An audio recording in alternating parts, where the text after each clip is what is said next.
আশা করা হয়েছিল নির্বাচনের পরে সেই জুলাইয়ের চেতনার ভিত্তিতে গড়ে ওঠা জুলাই সনদের আলোকে বাংলাদেশের বিদ্যমান রাষ্ট্র কাঠামোর পরিবর্তন করে ফ্যাসিবাদের চিরকবর রচনা করার জন্য একটি নতুন রাষ্ট্র ব্যবস্থার জন্ম হবে।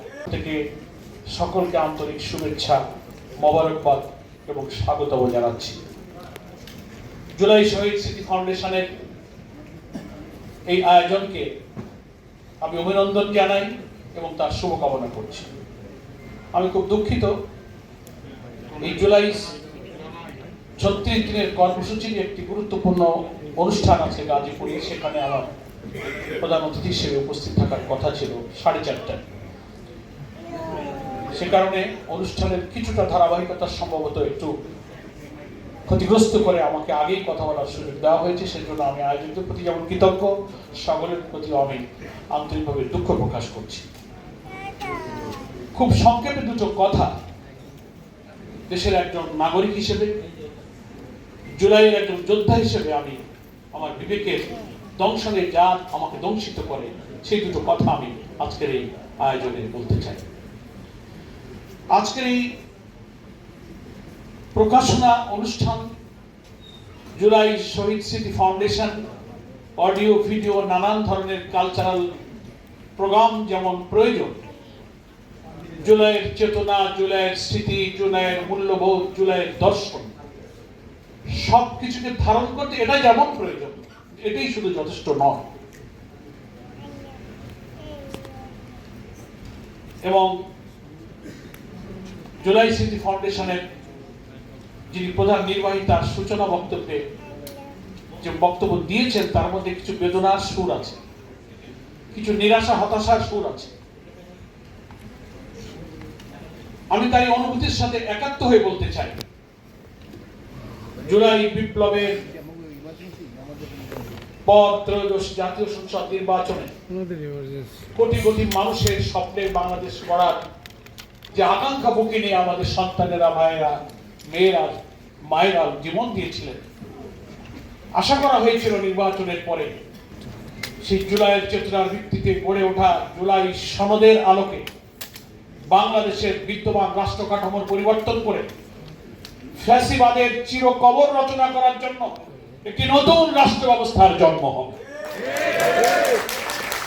আজকে প্রধান নির্বাহীর বক্তব্যে যিনি কোরআন তেলাওয়াত করে দোয়া করলেন, আল্লাহর কাছে আকুতি জানালেন, তারও দোয়ার মধ্যেই সেই সুর প্রতিধ্বনিত হয়েছে যে আমাদের জুলাইয়ের আন্দোলন আত্মত্যাগ কি বৃথা যেতে বসেছে? গোটা দেশবাসীর কাছে আমি আহ্বান জানাবো, আমাদের সময় শেষ হয়ে যায়। আমাদেরকে জুলাইয়ের চেতনা, জুলাইয়ের শিক্ষাকে ধারণ করার জন্য এই ফাউন্ডেশনের অডিও ভিজুয়াল প্রকাশনাই আমাদের এনাফ নয়। আমাদের জাতিসংঘের হিসাব আর অন্যান্য হিসাব কিছু পার্থক্য থাকলে আমি বলবো সহস্রাধিক শহীদের রক্ত, 30 থেকে 40 হাজার আহত, পঙ্গু, ক্ষত বিক্ষত, রক্তাক্ত চিহ্ন নিয়ে যারা এখনো অসুচিত হচ্ছে, তাদের সেই স্বপ্নের বাংলাদেশ গড়ার জন্য রাষ্ট্র ব্যবস্থার সাংবিধানিক, judiciary, every sector of our state যে পরিবর্তনের স্বপ্নে যাতে দেখেছিল, আমরা যে পথে যাত্রা শুরু করেছি, মনে হয় না যে আমরা সে জায়গায় পৌঁছাতে পারবো যদি আমাদের এই জুলাইয়ের চেতনার একটা পলিটিক্যাল কমিটমেন্ট যারা আমরা জাতির কাছে প্রতিশ্রুতিবদ্ধ ছিলাম। জুলাই পরিবর্তনের অনেক পরে সে জাতীয় নির্বাচন হয়েছে। আমরা ঐক্যমত্য কমিশনের 9 মাস 72টি বৈঠক করে 84টি বিষয়ে সংবিধান সংস্কারের যে একটা ন্যাশনাল কনসেনসাস তৈরি করেছিলাম, আজকে পার্লামেন্টে যাওয়ার সুযোগ পেয়ে আমরা তা ভুলতে বসেছি। গুরুত্বপূর্ণ সাংবিধানিক পরিবর্তনে আমাদের মধ্যে ভিন্ন মত তৈরি হয়েছে। আপনারা হয়তো নিশ্চয় অবজার্ভ করেন, পার্লামেন্ট সেশনের মধ্যে এই রক্ত দিয়ে জুলাইয়ের বেনিফিশিয়ারি যে পার্লামেন্ট, সেখানেও একজন পার্লামেন্ট মেম্বার দাঁড়িয়ে বলেছেন এই পার্লামেন্টে জুলাইয়ের এত আননেসেসারি বক্তব্যের কোনো প্রয়োজন নাই।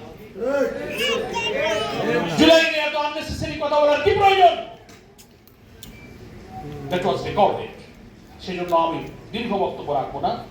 গানে গানে, শিল্পে, সাহিত্যে, সংস্কৃতিতে, অডিও ভিজুয়াল নানান প্রকাশনার মধ্য দিয়ে আসুন জুলাইয়ের চেতনা যেমন ধরে রাখি, কিন্তু জুলাইয়ের যে স্বপ্ন আমরা চলে যাব আমাদের ভবিষ্যৎ প্রজন্মের, আমাদের সন্তানদের জন্য একটি বৈষম্যহীন মানবিক বাংলাদেশ রেখে দেওয়ার জন্য, আমাদের যে সন্তানেরা জীবন দিল সেই স্বপ্ন পূরণের জন্য আমাদেরকে একটা পলিটিক্যাল কনসেনসাস প্রয়োজন, জাতীয় ঐক্য প্রয়োজন। আমরা যেন নিজেরাই আবার সংখ্যাগরিষ্ঠতার ক্ষমতা পেয়ে জাতিকে বিভক্ত করে জুলাই রক্তের সাথে বেইমানি না করি, এটাই হোক আজকের প্রকাশন অনুষ্ঠানে। আমি একজন জুলাই যোদ্ধা। জুলাই উত্তাল আন্দোলনে ছাত্রদের সংগ্রামের প্রতি 18ই জুলাই আমি যখন সাংবাদিক সম্মেলন করে আমার দলের পক্ষ থেকে সমর্থন ঘোষণা করেছিলাম, 19শে জুলাই রাত্রিতে আমার বাড়ি ঘেরাও করে শত শত ডিবি পুলিশ আমাকে গ্রেফতার করে নিয়ে যায়। 13 দিন আমাকে রিমান্ডে রাখা হয়েছিল।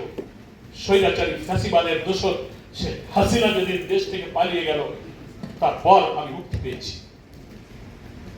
আমার সন্তানেরাও ঢাকা বিশ্ববিদ্যালয়ে, আমার অনেক পরিবার সংগঠন, সারা দেশবাসী সবাই এই জুলাই সংগ্রামের জুলাই যোদ্ধা। এই জুলাইয়ের বিপ্লব কোনো দলের নয়, কোনো ব্যক্তির নয়, এখানে কোনো দলের নেতৃত্ব ছিল না। জুলাইয়ের শেষ দিকে আন্দোলন এমন এক সার্বজনীন রূপ নিয়েছিল, হকার, ফেরিওয়ালা, শিশু, নারী, মহিলা, শিক্ষক, বুদ্ধিজীবী, পৃথিবীর ইতিহাসে অরাজনৈতিক ভাবে এত সার্বজনীন আন্দোলনের নদীর দুনিয়াতে কোনোদিন দেখা যায়। আন্দোলন আসুন সেই জুলাই যোদ্ধা শহীদ পরিবারের প্রতি আমি কৃতজ্ঞতা জানিয়ে বলবো, রাজনৈতিক ভাবে আপনারা ব্যবহৃত না হয়ে, বিভক্ত না হয়ে জাতিকে সরকারের দায়িত্বে যারা এসেছেন তাদেরকে বাধ্য করুন জুলাই সনদের ভিত্তিতে গণভোটের রায়কে কার্যকর করতে। সকলকে ধন্যবাদ জানিয়ে, আয়োজকদের ধন্যবাদ জানিয়ে আমার বক্তব্য শেষ করছি। বাংলাদেশ জামাত ইসলামীর পক্ষ থেকে আমি আপনাদের সকলকে শুভেচ্ছা জানিয়ে বিদায় নিচ্ছি। আসসালামু আলাইকুম ওয়া রাহমাতুল্লাহি ওয়া বারাকাতুহু।